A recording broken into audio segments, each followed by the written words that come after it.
Hey, everybody, welcome to Your Money Map, sponsored by the Alliance for Lifetime Income. I'm your host, Jean Chatzky. Very glad to have you with us today. If you are a CNBC fan, my guest today needs no introduction. It is Tyler Mathisen, a veteran financial journalist, perhaps best known for his role as co-anchor of CNBC's Power Lunch. Over the years, Tyler has anchored or co-anchored just about every show on that channel, bringing viewers trusted financial reporting through market booms, busts, and everything in between. From the dot-com bubble to the COVID-19 pandemic's impact on the economy, he's had a front row seat to some of the most pivotal financial moments of our time.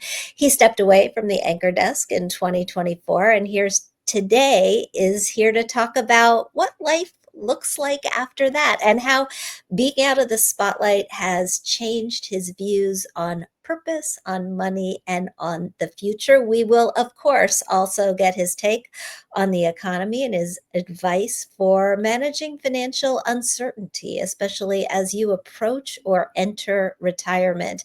If you've got a question for Tyler, please be sure to drop it in the comments. We'll do our very best to get to it. Tyler, welcome to the show. Gene, it's great to be with you and with a friend who I've known for the better part of several decades. So it's great to be a part of your podcast. Thank you so much. Thanks for doing it. So, as I just mentioned, you retired from a long and distinguished career in journalism late last year. I was talking to my husband about the fact that we were doing this today, and I was remembering you left Money Magazine when Frank Lally left as editor. Bob Safian came in. You were their face on television. You were on Good Morning America, and I was hired to basically come in and try to take your place. They poached me away from Smart Money Magazine. Bob Safian became the new editor. He was somebody I knew from there, but I just yesterday had this vivid recollection of the PR people coming over to me when I first got there and telling me, well, Tyler was the light of our lives.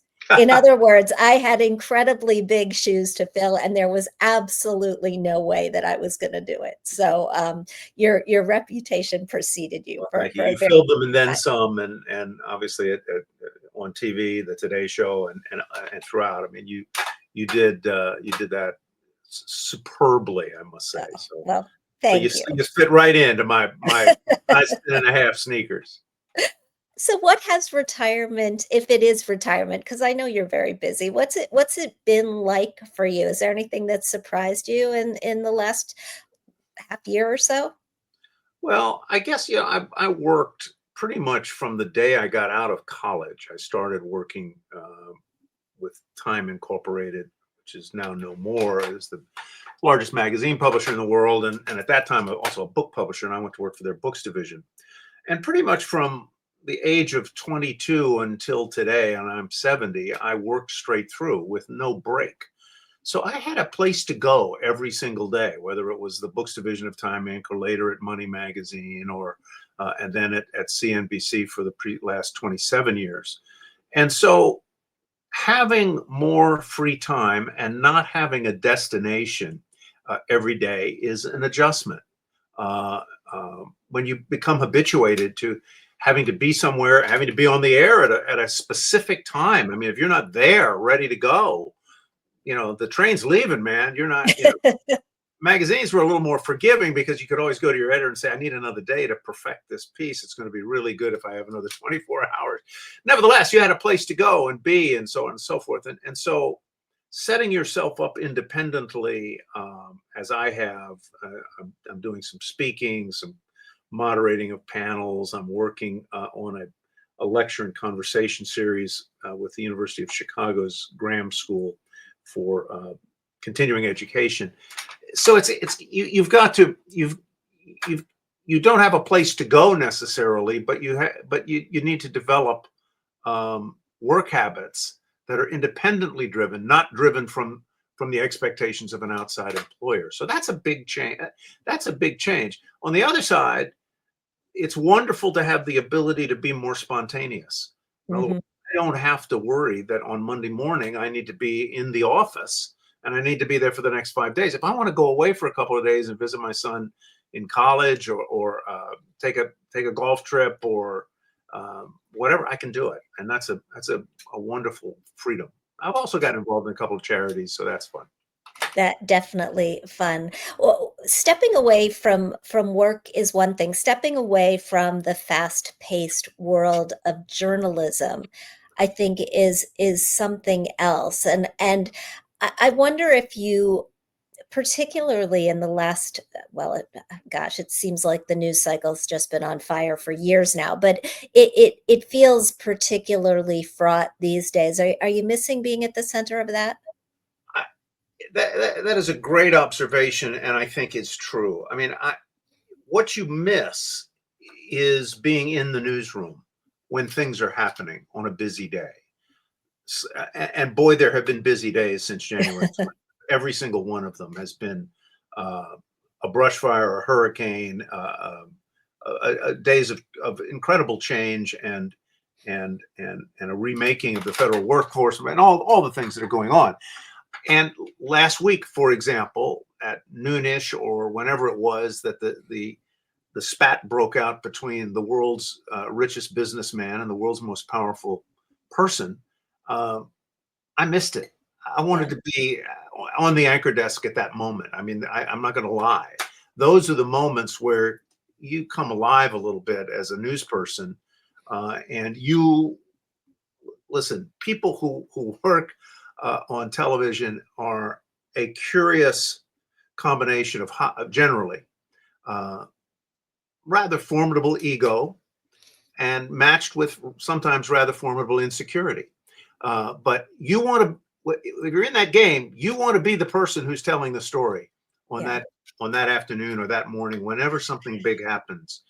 You want to be that person. And so I would say that on the many days where things have been happening since January 20th, that's what I have missed. I have missed this being at the center of what's going on, and and trying to make sense of it, trying to explain it to an audience that is trying to understand what this all means to them and to their money and to their lives and to their country.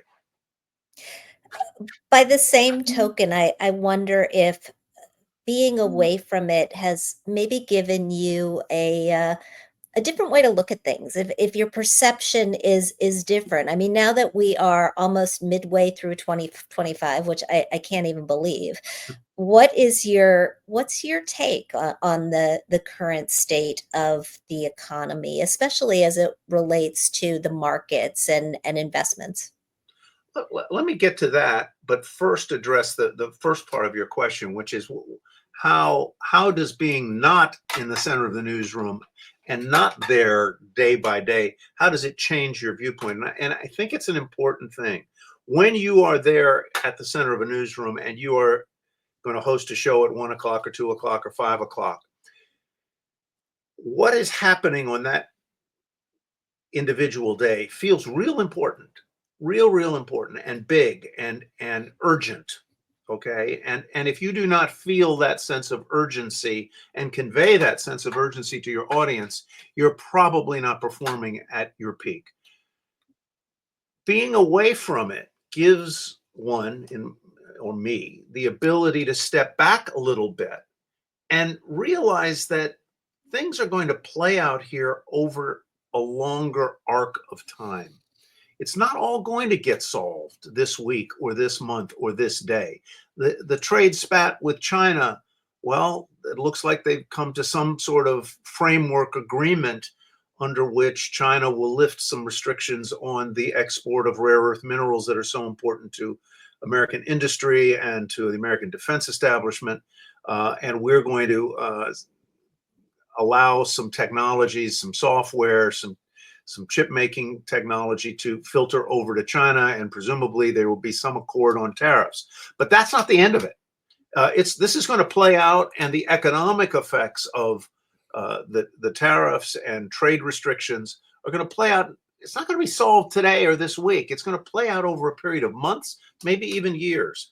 And so being away from the center of the newsroom lets you sit back and realize this is going to take time, and the economic effects are going to play out in not fast motion. The actions may be fast, but the consequences and the effects may play out in slower motion. To the question of the economy, well, why don't I let you ask another question? Well, I think it's an important distinction because most of us who are watching this show rather than doing this show or any show are individual consumers and investors trying to sock away enough money to uh, to afford a comfortable retirement and then figure out how to make that money last as long as we do. And I feel like listening to your description of you now versus then, it's beneficial to be you now, to be that person with the longer term, more expansive viewpoint, and in fact a little dangerous to think about jumping into the fray on a daily basis, because that's where individual investors get in trouble. I agree with you. I've never felt um, any degree of confidence in my ability to time any market, and proof of that is Mathison's law is that when Mathisen buys a house, it will be at the peak of the market. It will absolutely, it'll be within 3 months of the top tick. I guarantee you. Um, and it turned out that when I would go to work at companies, often their stock did not perform very well after I went there. So I feel no confidence in in my ability to time markets or to make moves. I think you're much better off having a plan, sticking with that plan, using dollar cost averaging either through payroll deductions into a 401k or from your own private sources of capital, and put the bulk of your money into equity index products that will grow over time at extremely low turnover and extremely low expenses. That's the way you make money. You look at the returns on average on private equity companies over the past couple of years and compare that, or last year, compare that with the 26% that the S&P rose. The private equity guys, it didn't win that game.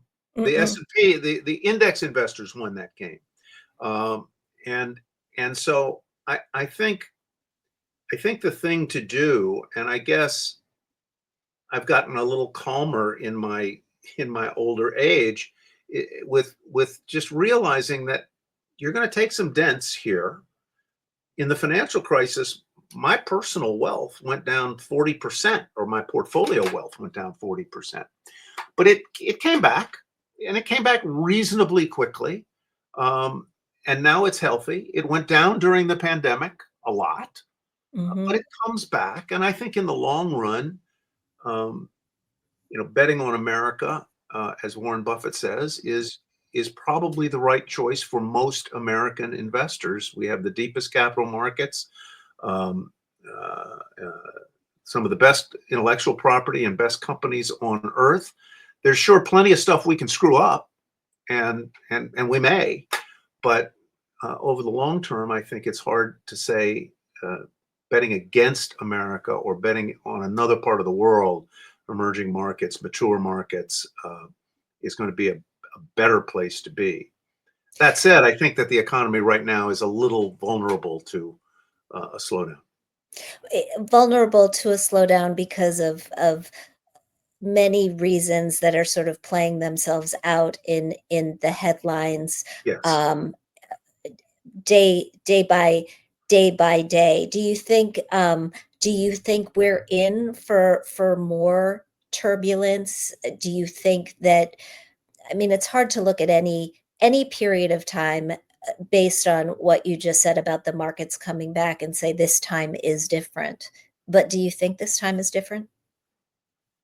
Well, I don't think it's different in the sense that whatever declines occur in the markets, if there are enduring declines. And look, the market sold off there in March and April on headline risk, basically the back and forth over tariffs and Liberation Day, and then we're going to freeze the tariffs and so forth. So it was a lot of back and forth there. But now we're roughly back to where we started the year, maybe a little higher on a couple of indexes, and some of the foreign indexes have outperformed the U.S. so far this year, I should point out. But I think over the long term, I don't think it is going to be different this time, because I think ultimately the United States' markets will recover whatever losses there are. But over the next year or so, do I think there will be more tumult? Yes, I do.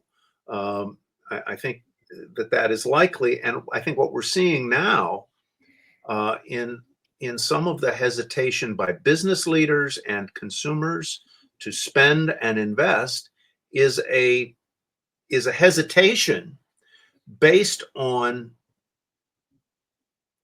a little bit of erosion of confidence that everything is going to be all right, and that we're not in for real collisions over trade or economic relations on the world stage, or that we're not in for a fair degree of potential turmoil in the labor markets in this country, and that's apart from any other things that one might be worried about. But there's a lot of things to focus on. So I think there's a bit of eroding confidence that is going to show up one way or another over the next few months in a slackening of the economy by some measure, and that the next few months, the next year, it's probably going to be a little more uncomfortable to observe and to watch your portfolio than it was, say, a few years ago. One of the things that I've seen covering personal finance over the last few decades, I know you've seen it as well, is that it's a precarious time to retire when you retire into a down market. That the damage to your portfolio, particularly in those early years of retirement, can last for decades, can cause a waterfall of events that mean that your money isn't going to last as long as it might have, or you're not going to be able to spend as consistently for as many years or as many decades. As somebody who is new to this retirement thing, are you adjusting your strategy at all, or do you think that people should be? I think you have to realize, I'll say this. I have looked at my portfolio more frequently in the past 5 months than I would in a typical 5 months while I was employed. Because while you're employed and you have a steady stream of income coming in, you at least have that as a buffer against market fluctuations, market downturns. So while you're in your earning years, and I think make them last as long as you can or as long as you want to, because that capital, some of which you hopefully are able to save and invest, will be your cushion at the point at which you leave the workplace and your income goes down dramatically and becomes either income derived from a pension, a retirement, a 401k, or whatever. So I think the answer there is I'm more conscious of the value of my portfolio. Do I do anything different, or have I so far? No, not in terms of my exposure to markets or where the money is deployed. But what I did realize was that over the years, I had developed relationships, each of one made sense at the time, but I had too many relationships with too many financial advisors who did business on too many different custodial platforms, Fidelity, Mhm. Schwab, Merrill. And I needed to get some of that craziness, not craziness, but that I need to get some of that sort of oversupply out of the food chain here. So I've been closing things and moving things to the two guys, the two individuals who happen to manage most of my money and away from a third party, and so I've rationalized where I'm doing business, and I think that's what's different.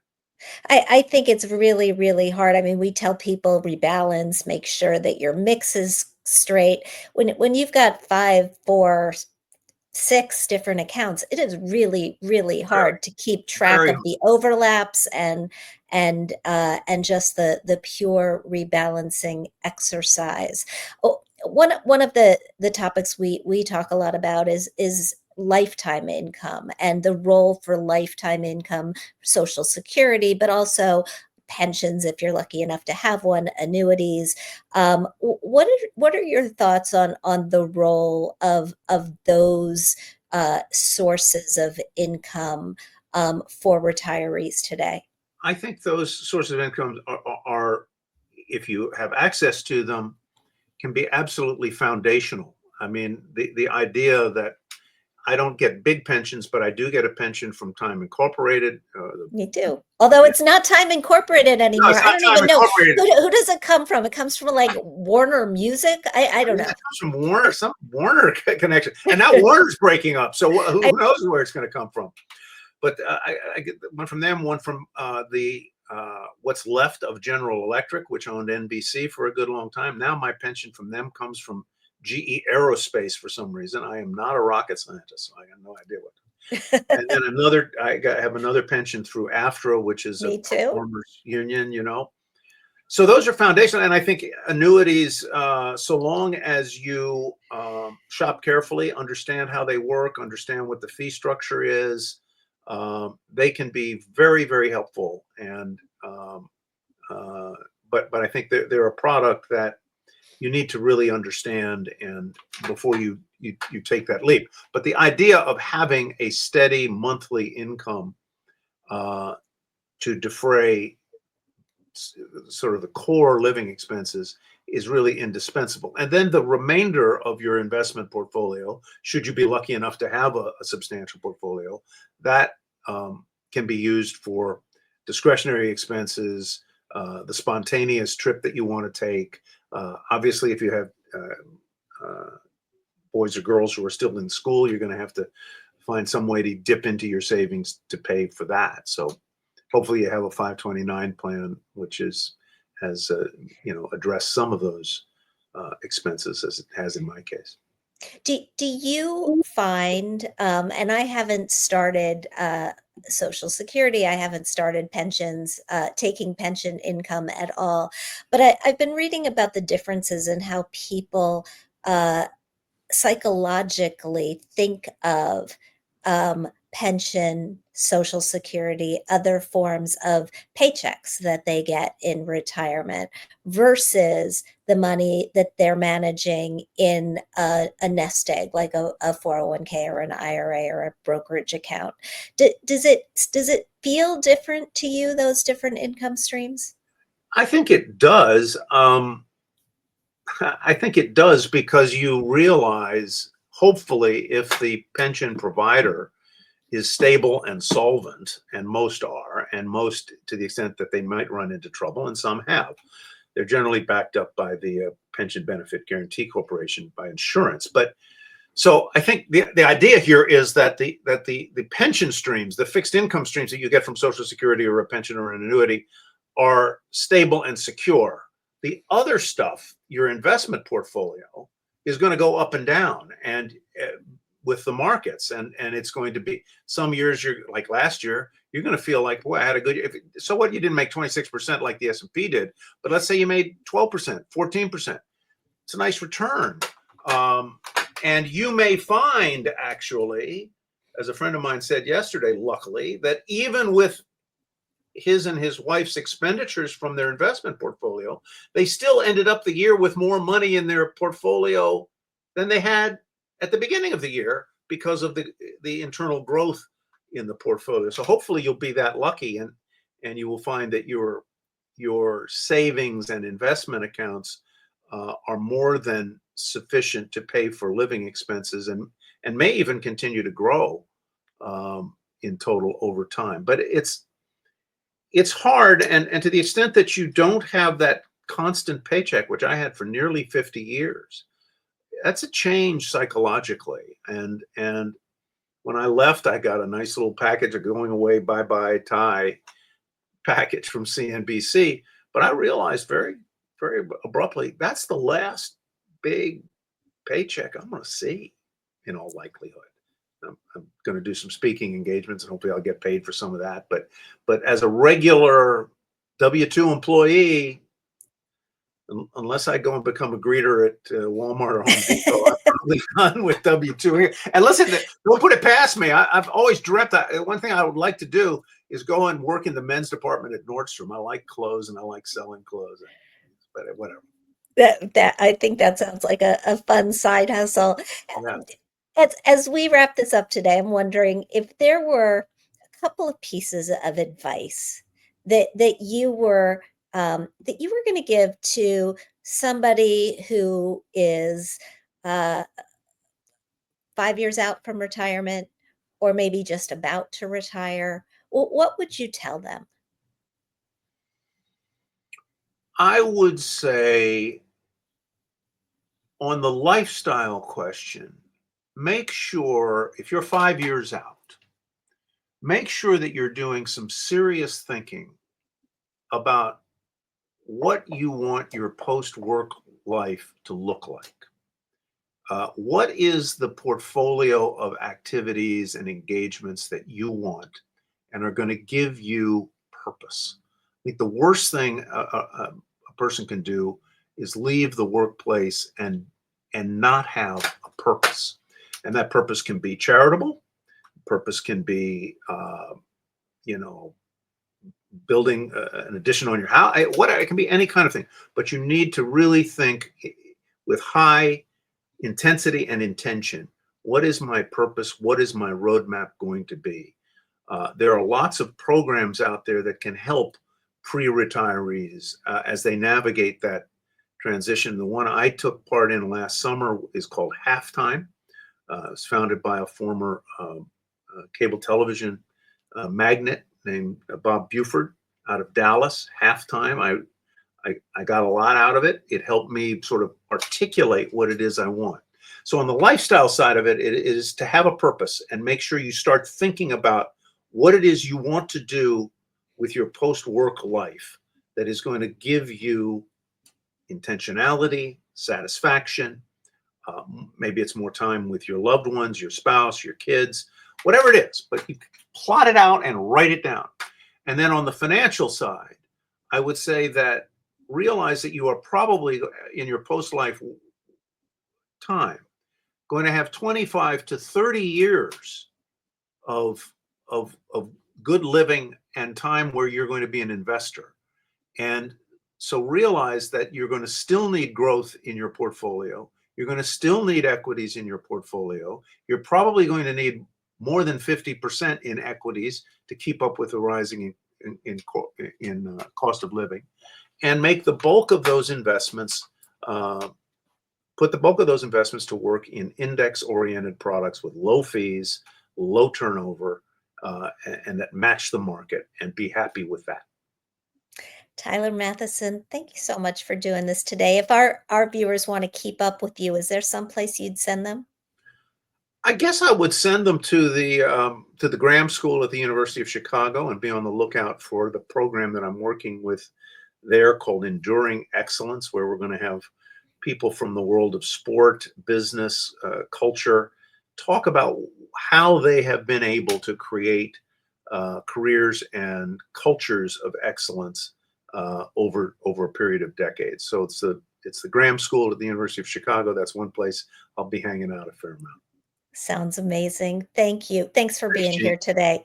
Great And to if see you. you too, and if you'd like more information about the Alliance or about retirement, you can sign up for our newsletter at protectedincome.org/subscribe. Thanks for watching, everybody. We'll see you next time.